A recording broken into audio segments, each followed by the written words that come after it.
Hello, hello. Welcome to season 4, episode 2 of Rewind with Ro. I'm your host, Ro Carter, and my amazing co-host, Rob Smith over there. How you doing, brother? Great. All right, we are back. Look, we're on time. We're doing everything today. Hello. How was your weekend, brother? It was great. Cannot complain. It was good. Just relaxed. Got myself a little manicure, pedicure, all that good stuff. Okay, Had a little sushi. It's my little sushi. I do sushi and my self-care days on Saturdays. So your self-care days are sushi and take care of everything else. Yeah. I don't want to go into detail about everything I take care of, but manicure, pedicure is on the list. I do twice a month. I do a massage. Oh. I might switch because you can do a facial or a massage, the special I have. So I might do a facial one day. So he's like, "Do you want a facial?" I was like, yeah, get a facial. No, but I'm afraid. I'm not saying no. Everybody can use a facial, but I'm afraid of that the stuff they put in your face you might be allergic to, and then you either break out in hives, your face changes a different color. That's why I've seen it happen. I'm like, damn, girl, you ain't. I don't think it's gonna happen to you, bro. It's not gonna happen. And by the way, my self-care thing was just waxing. It's not anything too crazy. I don't want anybody to think anything nuts out here. So you made it weird. See, it was fine, and then you had to make it weird. Your face was like, I don't know what you're saying. That's my normal face. I'm sorry, I can't change it. A facial, maybe it'll change a little bit. Like, oh yes. Yeah. So unfortunately, we lost somebody in the iconic Jackson family. Tito Jackson died the other day. I was listening to a couple of stories of people that knew Tito, and there were always jokes back in the day. Some great comics made some classic jokes about Tito and Michael Jackson and joking around with the family. But there's one story I really loved, and they spoke about how Tito came to be this amazing guitarist. Supposedly, there's a story that he picked up his dad's guitar one day, and he was messing around, and then his dad caught him. And imagine Mr. Jackson catches you with his stuff back in the day. He's like, "Boy, you don't put my stuff down." And he kind of broke something on. He was like, "Listen, this is what you're going to do. If you're going to play with adult stuff, you're going to learn every song." So he had to learn every song that was popular on the radio at that time. And then people didn't know that he became one of these great guitarists. And his dad was like, "You know what? I'm going to build around you." And that's how he built the Jacksons around Tito. So it's crazy. I was like, get out of here. I was like, we would have never had Michael and all these classic songs. And I would love to, I got to do this, interview my cousin. I remember as a kid, he was, he's got about 10 years on me. So I remember when I was a kid, like 11 or 12, he went to, or maybe it was 9 or 8, and because he would have been like 20. So he went to the Jackson 5 concert. Yes. Yeah. I'll never forget that night. I stayed up until and it was past 12 was crazy back then. So I stayed up past 12, just wait for him to come in. And I passed out on the stairs. I was just trying to see his excitement. What did he see? What happened? But I never talked to him about it. It's crazy. Just I remember as a kid that happened, but as an adult, I never had that deep conversation with him. So yeah, that's on my bucket list. That as we get older, before you lose these members in our lives, or before your time is gone, definitely have those conversations because you never know what kind of story you're going to get. So that's true. I actually went to a Michael Jackson concert, and now I have to show you something. I went when I was really little, so we had posters on the wall. My parents took us to go see Michael Jackson, me and my brothers. My sister wasn't born yet, but my parents took us. So now I have to show you this. Okay, everybody. Let's see what this should be fun. This. You ready? Yeah. Oh my God. But he's missing his shoes and he doesn't have his glove or his microphone, but I still have it. And his pants don't stay buttoned because it's old. But yeah, I still have my Michael Jackson action figure. It is an action figure. His pants don't stay. I know that was sorry. But his pants don't stay buttoned. Wow, so the value is probably crazy. Well, he's missing all his shoes. Yeah, you're missing all the things that make a Michael Jackson, not just a regular old like burnt Ken doll, But hey, I like it. Wow, that's crazy. That's crazy. Someone help Michael find his clothes and a button for his pants. Please. Maybe I can find the shoes and the glove and the microphone online. Who knows? There you go.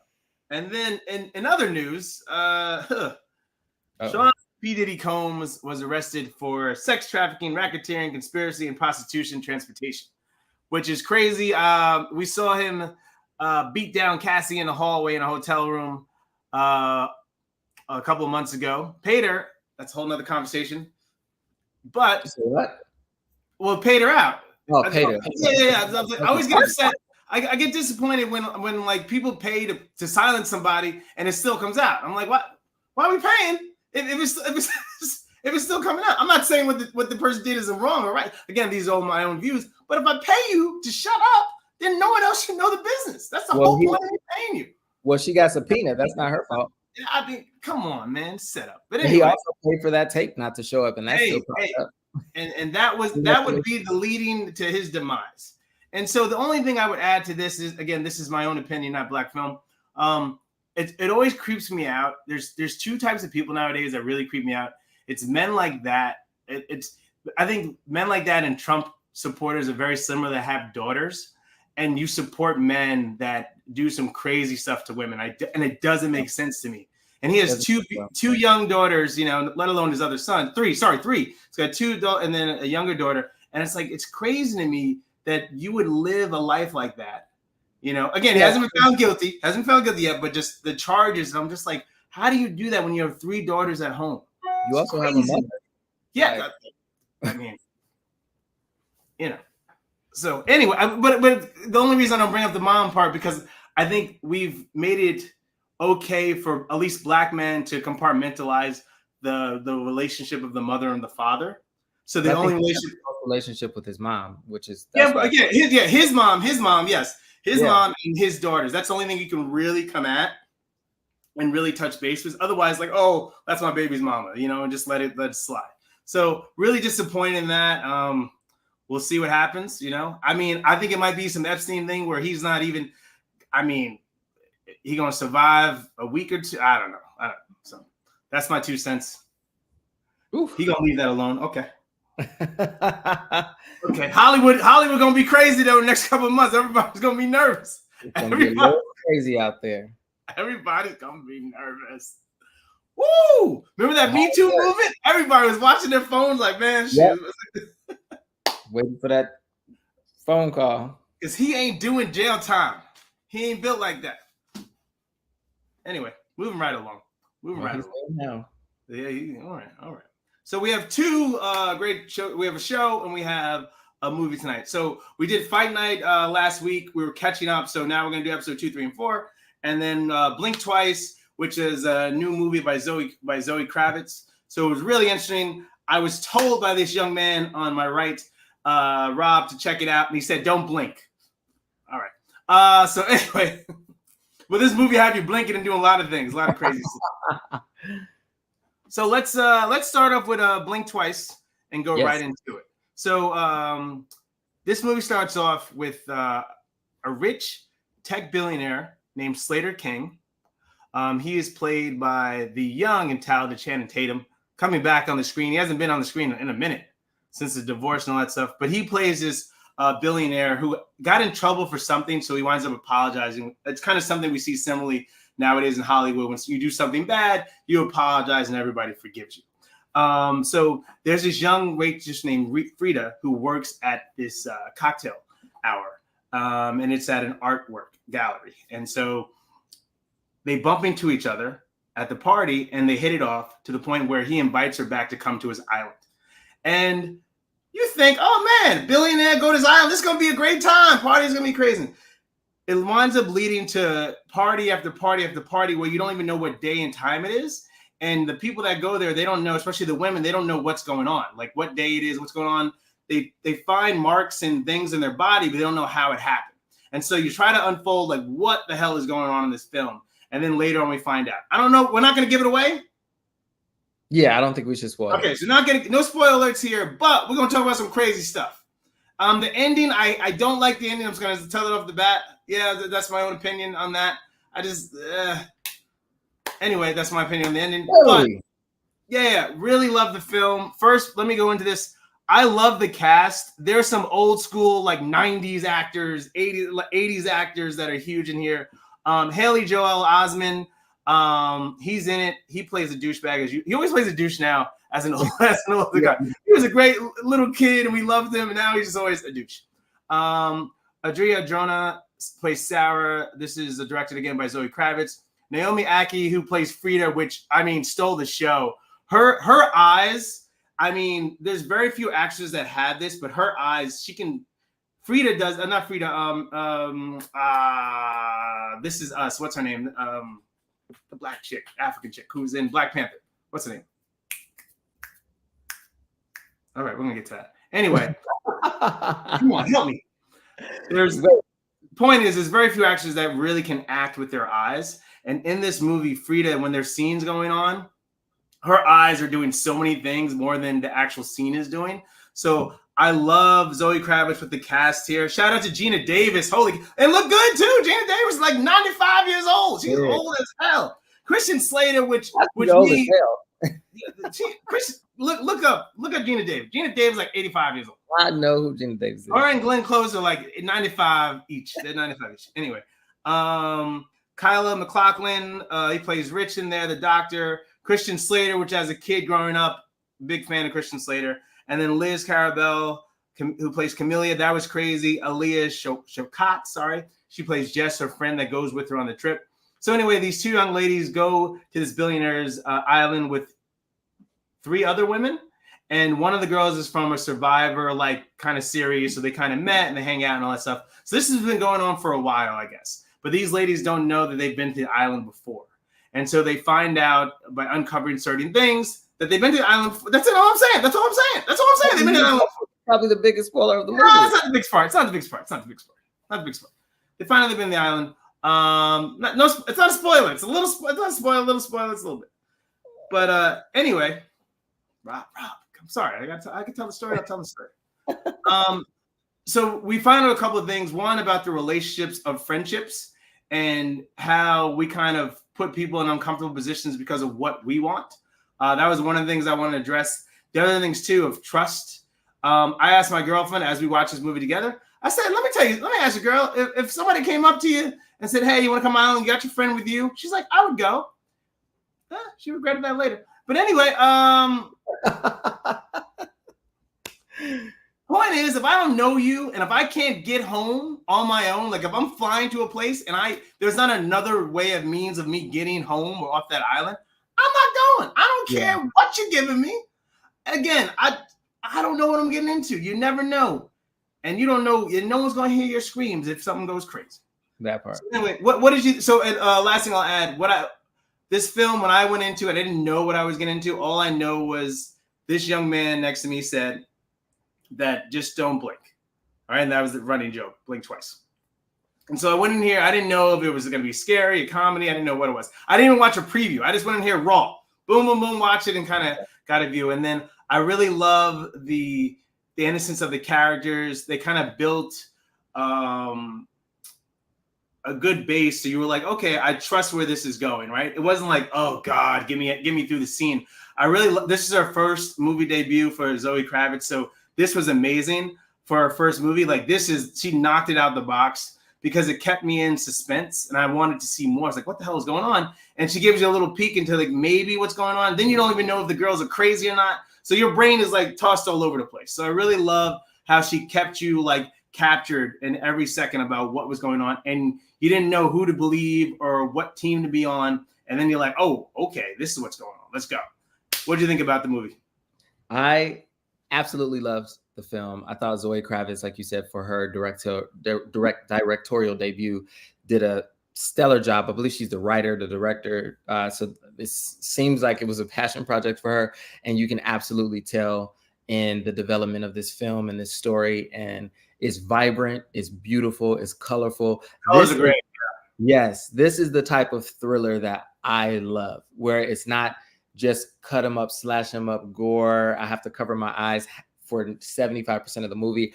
I thought it was very smart in the way it was written. I thought it was very smart in the way it was directed. So you actually are going through the story. And as a viewer, you're sitting there going, okay, I don't know what's going on. I'm very entertained. I'm enjoying it, but I still don't know what's happening. And I'm also slightly creeped out because I don't know what's happening.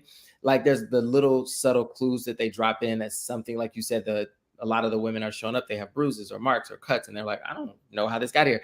And then her character, she's a, what does she call herself? A nail, she's like a nail influencer but she like creates what did she say? Anna nails, animal. I don't know. So she does animal analytics, like animalytics. Yeah, she does animal art on nails, but her nails every day, she starts to notice there's like dirt on her fingernails. And she's like, why is there dirt under my nails? Because we've been at the pool drinking champagne all day. So it's the reason I was saying don't blink is because in that very beginning of the film, they kind of weave a little bit in so you can pick up some context clues at the very like onset of the film. They give you little cherries, like little carrots to follow the story. And then in the end, everything ends up making sense. You're like, oh, this is why that happened in the very beginning. This is why she found that in the drawer. This is why the woman recognized who she was. So it's like all these little things that you start to weave the story together. I would say like 75% of the way. Well, like I would say like 50% of the way through the story, I was like, I think I know what's happening. And I was right. But I thoroughly enjoyed it. And that's why I was like, you have to watch this movie. I want everybody to go support it. And because I want Zoe Kravitz to continue to make art like this because I thought it was so well done. It was smart. It was beautiful. It was exciting.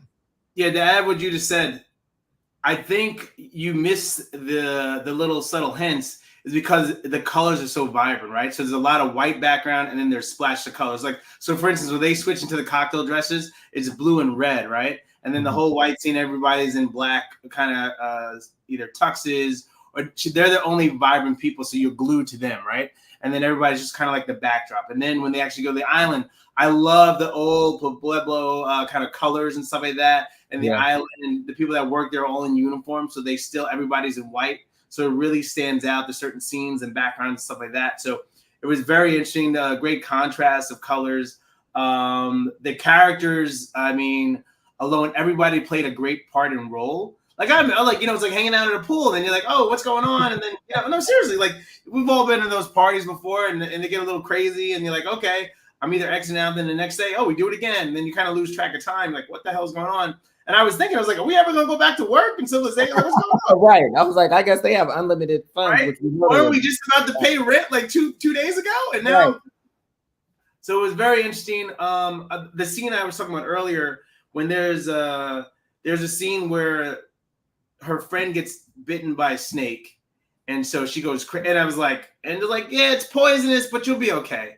And I'm like, wait, what? And then she's like Frida's talking to her friend, like, hey, I really need this right now. Like, don't be a party pooper. Like, don't go. And I'm like, bitch, like, what the hell? Got bit by a snake, girl. Like, what? Bit by a snake. And I was like, what the hell is going on? So those are things like, yeah, they made a joke like, where's the nearest hospital? There is no hospital on this island. I was like, so things like that. You're like, so I would say if you are gonna go on an island, I would definitely bring one of those super phones. These are things you should have with you. Your passport, your super phone, and then definitely some medical kit. Like a first aid kit just in case. So you know where you're going. They took their phones as soon as they got to the island. So the fact you didn't know, which is a red flag right off the bat. I think I'm gonna keep my phone. Yeah, I'm good. When she was like, you can keep it if you're really uncomfortable. I'm like, I'm uncomfortable. I'm gonna keep it. I didn't know if the movie was gonna be like Shutter Island, right? Because not to give scenes away, but like people don't remember certain things anymore. So I'm like, is this Shutter Island? Where like she's making it up and she's a little crazy because she does get a little frantic later. So it played on so many strings where you're kind of like, what the hell is going on in this film? But when it comes home, like, oh, damn. And you're just like, ah. And the one chick, shout out to the chick from Dykeman, the actress, she had me hysterical. When she wakes up, she's like, oh, and the hood comes out of her, which was so crazy in that scene because everybody's so proper and delicate. And then there's one chick sitting at a table and she just like loosens up and it just, the real her comes out from Dykeman and I'll cut it. And I was like, oh, who's this chick? And then I couldn't wait then the movie really sets the tone. And so it was really well done. the energy is there. All those kind of scary movies, but real life movies, right? There's who's the boogeyman, right? This could happen. So I love when it's believable and it's like crazy. And then not to back up on the. I'm not gonna say that because that's gonna be a giveaway. But anyway, just things go crazy and things happen. So I would highly recommend and check it out. Anything else you want to add to that, Rob? Yeah, and I think you touched on it slightly, but I think the character development for every single person in this film was so perfectly done. Like you just mentioned, every single person has such a unique and specific personality and energy that they brought to the film. And I think that's kind of what was fun about this too. It was this ensemble cast, sort of like a theater production. So you had your main players, and that's who you follow through this whole story. So each of their personalities, because they were extreme personalities, because these are supposed to be very like eclectic, wealthy people, or people associated with these very wealthy, eclectic people who own an island and just fly there and don't know what day it is and don't know what time it is. So every character was so specific, and I really, really love that too, because it really allowed you to like flow through the film and take in the experience and follow each person and go like, okay, I see what's happening here. Okay, I like her, I don't like him. So it was fun. It was a fun journey, even though it was creepy. Yeah, and you know what? To add to that, usually when fresh new directors, it always gets chaotic when you have too many things in the scene. And so I love this is actually like a play. I can actually see this being a play because they work together. No one kind of steps on each other's lines. There's a lot of balance, and that's why I was nervous. It's like, oh my god, is this gonna be chaotic? Where I'm like, now you lost me. There was never a point where you get lost, and so it's beautifully done. Really, really beautifully done. So shout out to her. Wow, I'm scared, man. She can, girl can play. Shoot, Daddy's Lenny Kravitz. She can act. She can play. Channing Tatum. Relax. And that's the thing. I know. Relax. They ain't married yet. Relax. Are you jealous? But I also wanted to say, I was pleasantly surprised. Like, I'm not hating on him, but I thought he brought like a new energy to this role, and because his character had, without saying too much, his character goes on a roller coaster of I guess personality and emotion and experience. I thought he did a really phenomenal job. Channing Tatum showed that he can actually act. Before, he always plays like the pretty face. No, seriously, he always plays the pretty face, and then you're like, okay. I'll say it. You're trying to be an actor. You don't have to say it. I'll say it. Hey, man, I'm not sorry. I don't mean to say try. You're going to be. You're an amazing actor. You're going to new heights. Sorry, take step. But my point is, normally he's just a pretty face on the thing, and then he's like with the muscles. You notice he didn't really show the muscles that much in this film, which is huge. You don't show the muscles anymore. One or two things happen: your muscles are going away, or you're leveling up in your acting. So I'm going to give him the level up. The muscles aren't going away. Yeah. No, that's what I'm saying. I'm going to give him the level up. So you're just adding. It's like Leonardo DiCaprio. It takes the same. He's always doing the same over and over, and then you finally see. I'm like, oh, there he is. You finally break that link. And I think sometimes actors get bored because this is the crap they're given. The same stuff over again. He's become the funny guy. He's become the handsome.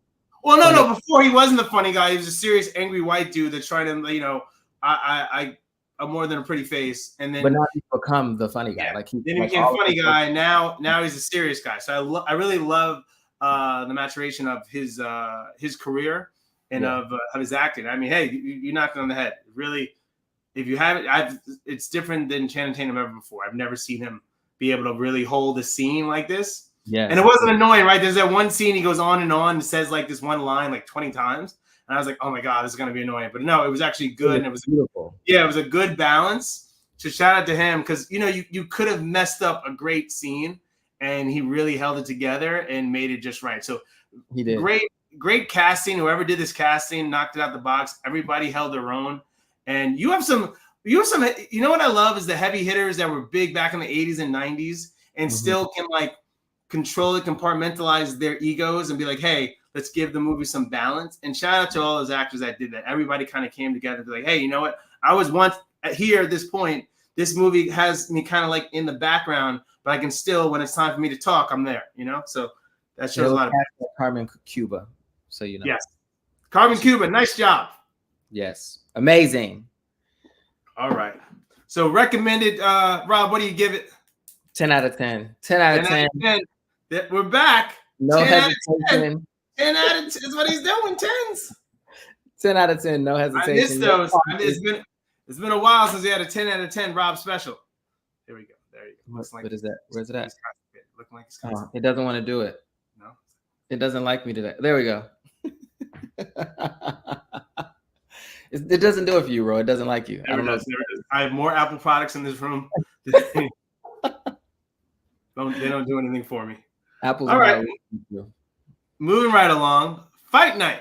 And so we did last week's show, which is the Ballad of the Chicken Man. And so we followed Kevin Hart's character, Chicken Man. He was gonna throw the biggest party in Atlanta. This is gonna be the fight night. Muhammad Ali's fight coming back after he was banned from boxing for not wanting to go into the war. And so now you're going to see is against the Great White Hype. And so everybody's coming together, especially in the city of Atlanta, so much they wanted Muhammad Ali out of there as quick as possible. So we're going into chapter 2. This is called Fight Night. Basically, we see Chicken as Kevin Hart's character, as he hustles to level up with the Black Mafia and local robbers, how they kind of plan to take advantage of the Fight Night party. And we see how this kind of unfolds. This is when we also learn more about JD, the detective, which is played by, my friend, Maya Cassidy, which is played by Don Cheadle. So you learn more about the detective and how him and Chicken have an old kind of past about what they had. I guess he arrested him back in the day for doing something. We never learned if he actually did it or not. But going by Chicken's past, he's always in the wrong place at the wrong time. He did it. So, man, I want to believe you, but I don't know. What did you think about this chapter? This chapter was fun. I would say the first thing that stood out to me was, one, I knew, of course, that they tell you every time the episode comes on that it's based on true events, which I think is so dope. Like, I think we need to find more of these Black stories that are rooted or grounded in actual truth or experiences that have happened to us as a culture that have built us to where we are now. Like seeing Atlanta as, a Black Mecca that's flourished to the point that it is now, having had its roots in this Muhammad Ali fight, or a big part of its growth came from this singular event, right? So I thought that's so dope that they found this story, decided to make this story, and they've done such a good job. Again, similar to Blink Twice, I think the cinematography is so dope. It's a period piece, of course, and I think they've done a phenomenal job of creating that world for us to live in. The fashion is impeccable. Yeah. It's vibrant and colorful. It's fun to watch, and I think that's one of the major things that's hard for me to find now, sifting through a sea of content, because there's so much to watch now. But watching things that are fun and exciting, where you're sitting there going, I want the next episode to come out now. This is one of those. There's a couple other ones out that right now similar, but this one for me is another one where I'm I can't wait till the next episode comes out. I kind of wish they would have dropped them all at once, but I kind of love that they don't, because now I have something to wait for. This particular episode I think was great also because we got to be introduced to the sea of idiots that decide to rob this party. And I was going to go to that. So we're introduced to the cast, and then we find out how the cast for the heist, how they're hand selected, and then what they're going to be paid for pulling off this heist. And so I really love that. One of the characters' name is Mac, and he's a veteran who's trying to be a good dad. So you kind of see, the trials and tribulations. Also, one of the young kids, how he gets his sister involved. And so he's just a young kid trying to figure it out as well. So there's a lot of young kids that are just trying to live their lives. And I'm imagining, a Black man in the 70s, you come back from the war, what kind of work is there for you, right? What can you do besides hustling and trying to either run the numbers, try to be a pimp on the side, try to, certain jobs. No, I'm serious. But certain jobs back then weren't paying, they weren't good paying jobs or respectable jobs where you can keep, or where you weren't guaranteed your money all the time. So you had to be very careful back then. So I kind of love how you see the different lifestyles that people are living and just whatever they did to do to make a living for them. So $20K back then was huge. We find out it's going to be a lot more than that. But at the point, I mean, they thought they were only going to a lot of people now. yes. And so they also see how they're planning the heist. So we see them as guests are coming in. They're being greeted by shotguns to the face. And the plan for the guys is, hey, we're going to help hold everybody in the basement, maintain a party-like atmosphere so that more and more people come in and they can make more and more money. As the night progresses, we find out later that this leads to them getting the big wigs in here. So this is the Black Mafia. They find out later would be their demise. But we find out that slowly the plan wasn't really set up for them. They were being set up in a way. And they kind of find out as they're working through every kind of person's belongings and stuff like that, and kind of going from there. I love also in the scene,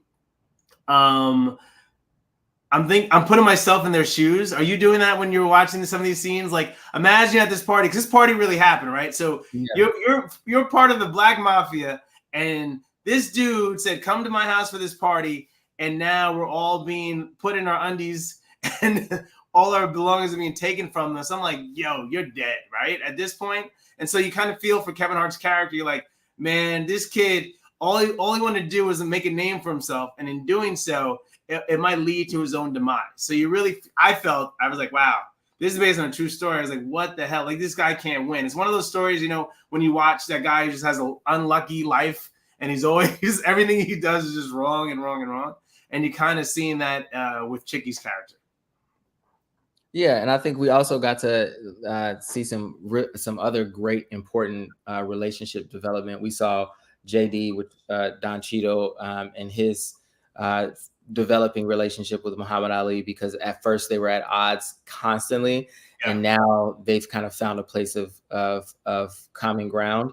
And I think it was, of course, like Muhammad Ali, at that felt as if he was, as most people on the show seem to think, that he really is like an Uncle Tom and not really caring about the Black population there, because he has chosen to be a part of the police force, but they don't really know that he's trying to make change from the inside. So I love seeing that relationship foster. And I also liked watching the relationship of Taraji P. Henson and the other young lady who plays Maxine. Her name is Teresa Celeste, and Chloe Bailey. So that was a fun combination to watch, because the three of them are kind of forced to be together at this party.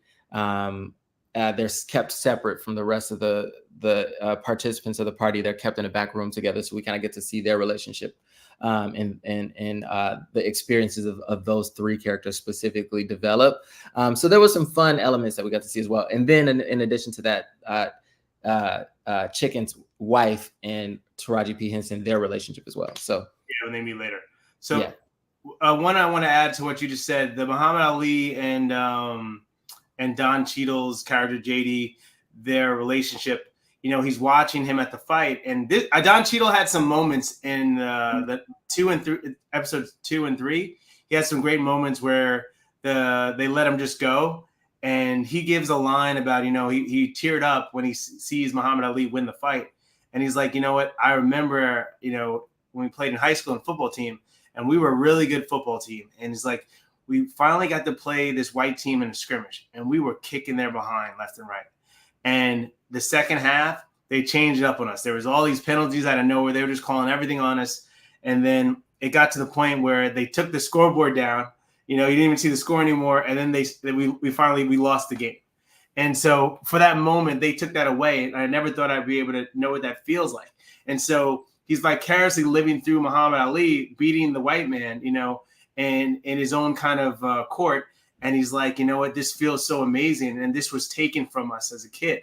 So imagine how your brain is already, I always tell people, man, and I argue about this, the images you see as a kid live with you forever, so your one idea, like, when they put us in schools and they say, oh, Africa is small, America's bigger than Africa. And I'm like, no, man, that ain't what it is. And so they've already pre-programmed your brain. Sorry, I'm not going to go off the wheels here, but they already pre-programmed your brain to thinking about people of color, people that look like you, and that they come from a small place. So they can't have big ideas and all that. So it really messes with your brain as a kid. So now going further into you, unless you really deep dive and stuff, you're just like, oh, well, this is what it is. And that's what I've learned in school. It wouldn't lie to me because I'm learning this in the education I've learned. So I really love that he touched on that and really brought that to the forefront and had that conversation that I think is sometimes tough to have. But again, putting myself in the shoes of a black man, especially a police officer, right? Being looked at as Uncle Tom, but he's screwed either way, right? If he goes the other way, he's going to die. And if he goes this way, then the people don't love him. So it's a really tough balance. I can't even imagine what that was like, working on a case when he gets the young officer is like, hey, we're the only black people on this case. Later on, he gets the case when they try to find out who did this. And he's like, hey, it's only me and you. Because what they're going to try to do is pin it on any black person and then open and shut case. That's it. And I love that he brought that up. Think how many cases have never been solved because it involved black people or people of color. And they're like, hey, you know what? We just want to get this moved on so that the cities is happy and compliant, and not thinking about the people that live in these neighborhoods and these communities that, their houses are broken because you didn't do your job or do your due diligence. So I really love how Don Cheadle's character really spoke upon this. Yeah, absolutely. What else goes on in that? We kind of watched The Godfather show why he is the Godfather, right? He breaks out of the ropes because later on they get tied up, and he's like, listen, everybody chill. I got a plan.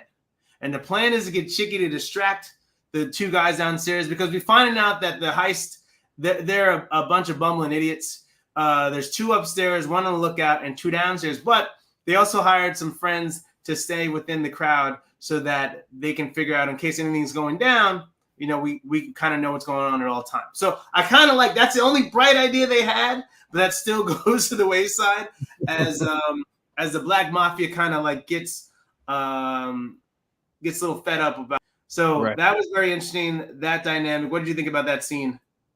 Oh, I thought it was great. I loved, and the bigger part for me that I loved too was watching Taraji. I think this for her was like an opportunity to really shine too, because her character gets called out, one, because she is mouthy, but two, because one of the crooks recognizes her as being a former stripper that his uncle used to love, and really puts her in a precarious situation. And I thought that performance by her was stellar.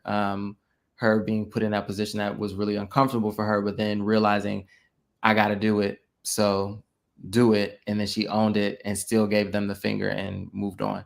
So it was I thought that was dope. It was fun to watch. And also we see Chicky try to pull one over on The Godfather.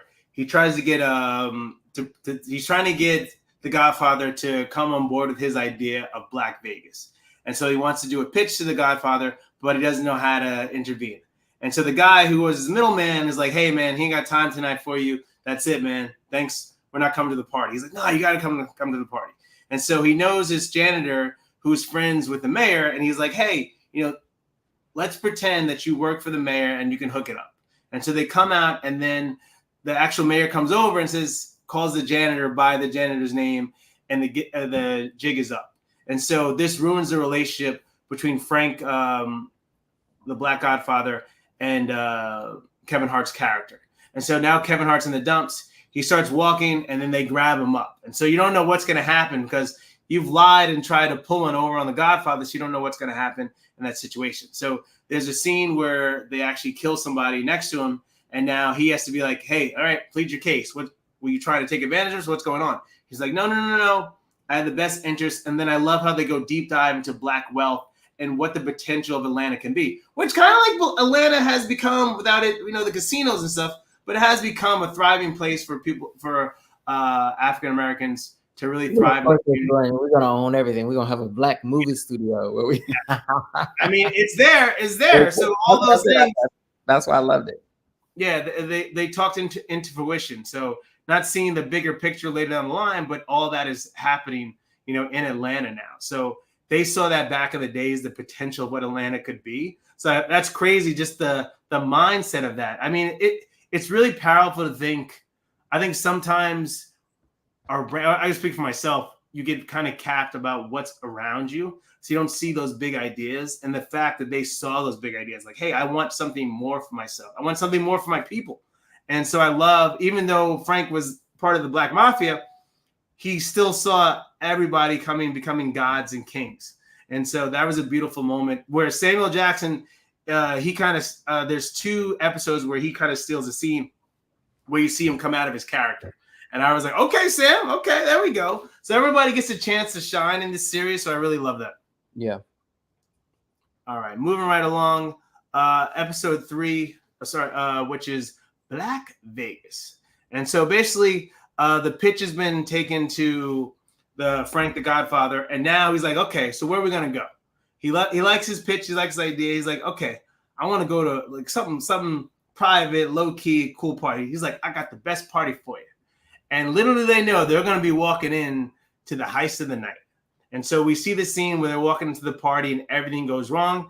And now Chicky looks even worse than he did before. So now he tried to pull one over on Frank earlier, and now he looks like he pulled up even another one. So now you're just feeling for him like, what are you doing, buddy?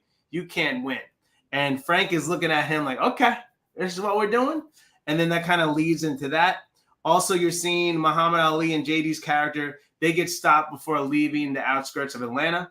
And so by the governor, that was crazy scene for me.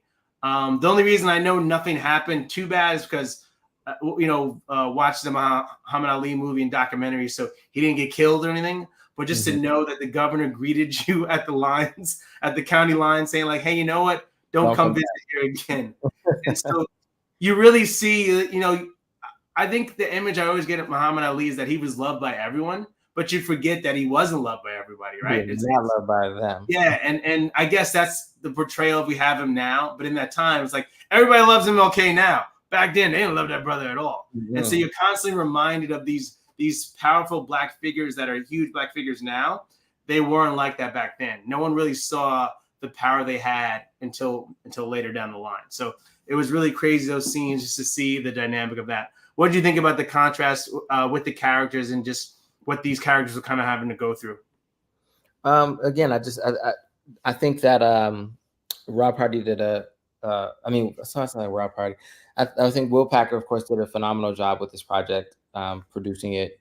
I think it's very beautifully cast, which I enjoy seeing when I can, because it's not often. But everybody, this is another project similar to how we mentioned on Blink Twice, where each character is developed in a way that's so specific, and each character is written in a way that's so specific that it just becomes fun to watch. So every minute of this series is entertaining. Like they've not left out a moment where you're bored. And I think all of it is really also progressing the story in a way that is drawing you into this project, and you cannot wait for the next episode to come. So I'm on the roller coaster. I was sad. I don't want to give a spoiler. I was very excited for someone to hit the screen and be a part of this project. And then now that person has already met their demise at this point. So for me, I was like, no, but they deserved it because they were dumb and they chose to do something dumb.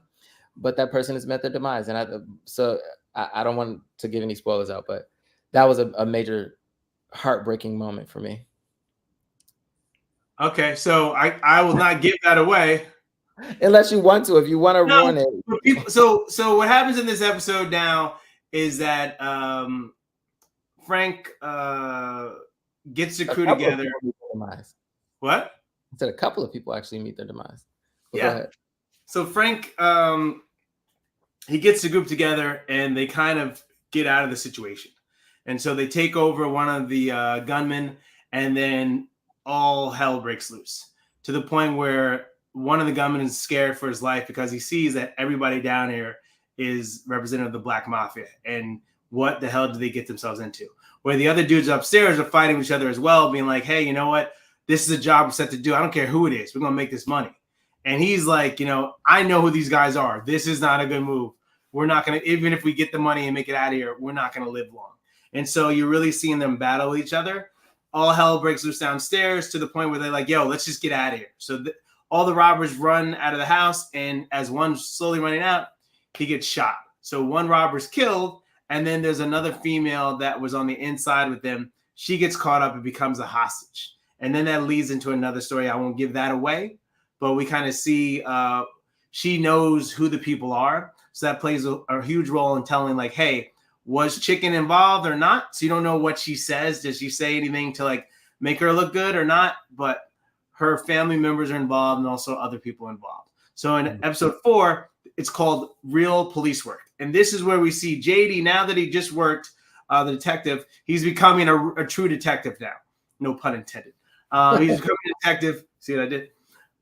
Because he was, again, thinking that he was just doing this bogus work, working for Muhammad Ali, even though he loved it being his detail at the end of the day. But now he's like, listen, I need a challenge. The reason I'm a detective, I want to solve a case. And so he's being put on this case to solve the murder and what has happened at this party. But at the same time, he's being told, hey, solve it quick and get it done with. So he's kind of in a bad situation, but also Chicky's character is trying to figure out what's happened so he can save his name. So you kind of see JD and Chicky's character a step ahead of each other and then a step behind of each other because they're finding the guys right after, either one's been arrested or one's been chased away. So he's constantly trying to figure it out. At the same time, his wife, his side chick gets stabbed up. So he doesn't know where to take her. So he takes her home to his wife to mend her up. And then he said, I'll be right back, which leads to, you never leave your side chick and your main girl with any. Sorry, let me say this. You should never have a side chick. Let me start that. Let me start that. You start that. Hey, I ain't stupid, but I gotta clear it up. Don't have a side chick. Step number 1. Number two, never have your side chick and your main girl with kids meet each other. I don't care what the hell, what the situation is, that should never happen.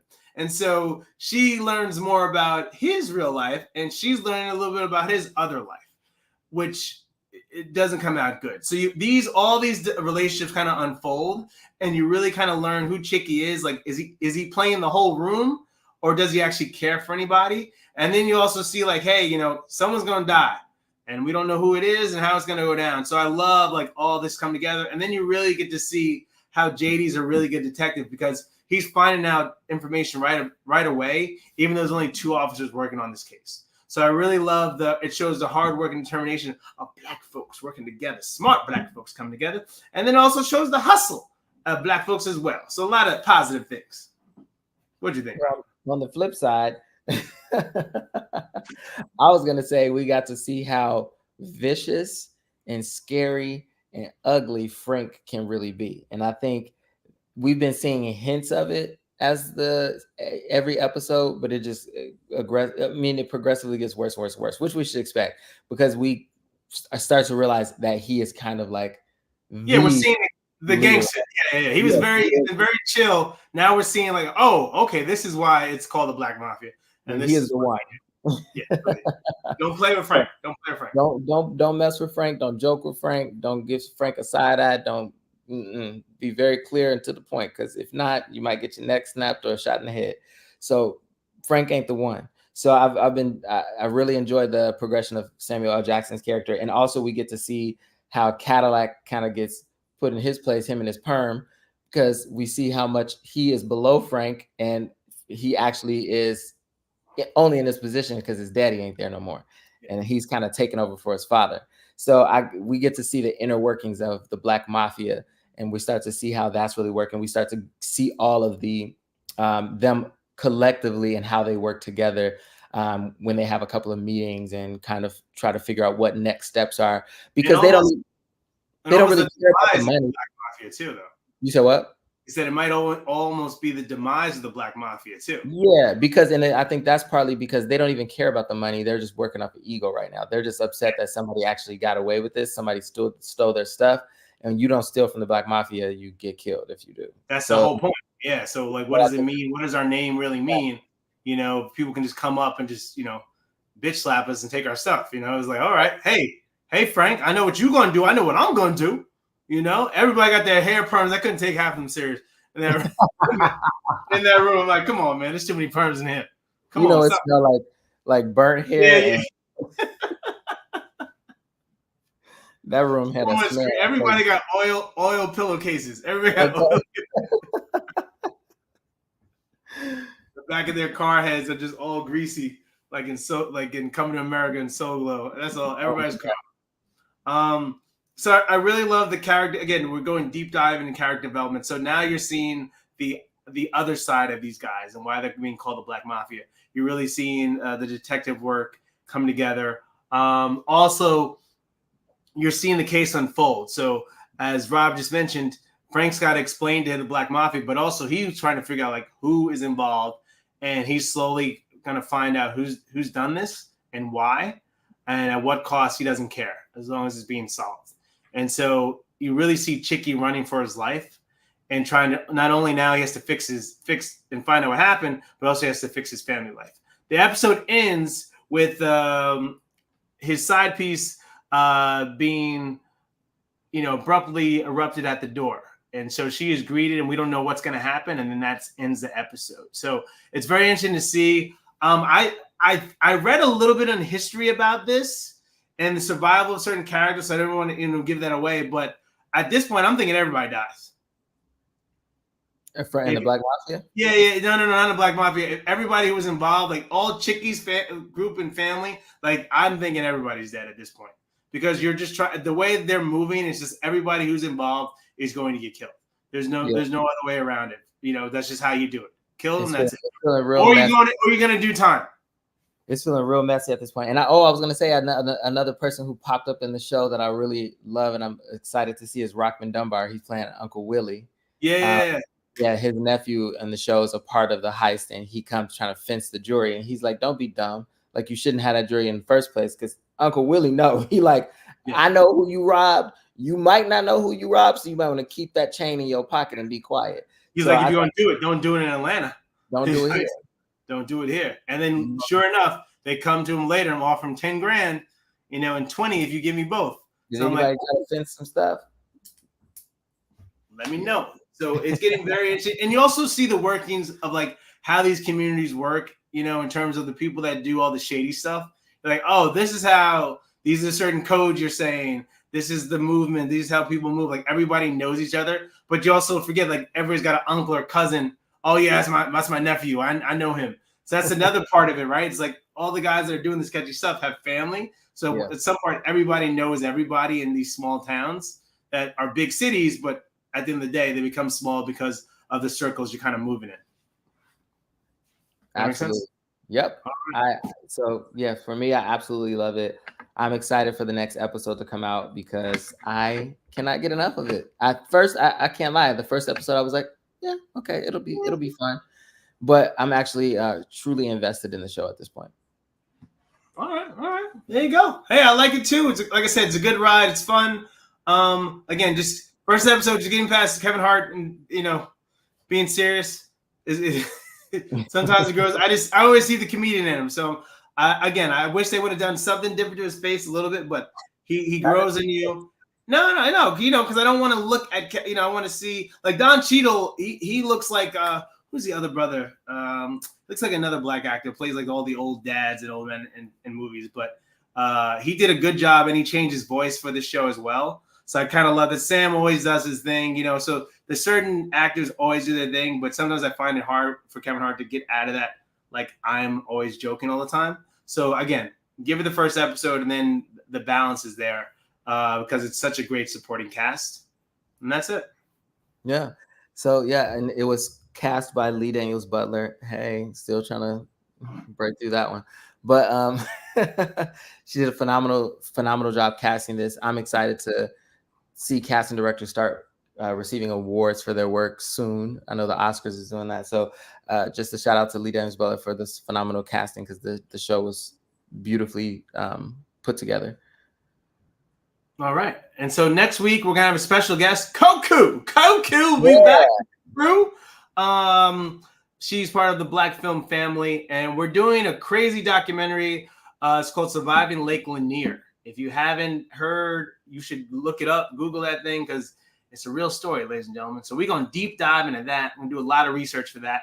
And I'd love to see what this group is going to talk about and just, as a whole, it's come together. Get everybody's kind of opinion on that. Yeah, we got Koku in. There we go. So we're going to have her. She's agreed a new contract. She's agreed to do once a month for her. Yeah, with us, and we're, we pay her in the back end. So appreciate you, Coco. So thank you. Good show as usual. Running into some stuff, a lot of things today. But check out the movie. So everything's a hit. We're back in that kind of that good energy where, you know, hey, knock him out the park. Well, let's pick something that's terrible so I can say 1 out of 10. 1 out of 10. I hate to not. I don't ever want to do that, but you know, there's some movies coming. I see them. They're coming. Well, I'm gonna say Fight Night's a 10 out of 10. There you go. 10 out of 10 from this guy. There you go, and a thumbs up. Good. Okay. Thank you again, everybody, for tuning in. This is Ro, blackfilm.com, and Rob Smith. Thank you so much, everybody. See you next week. Or maybe we should. What is it?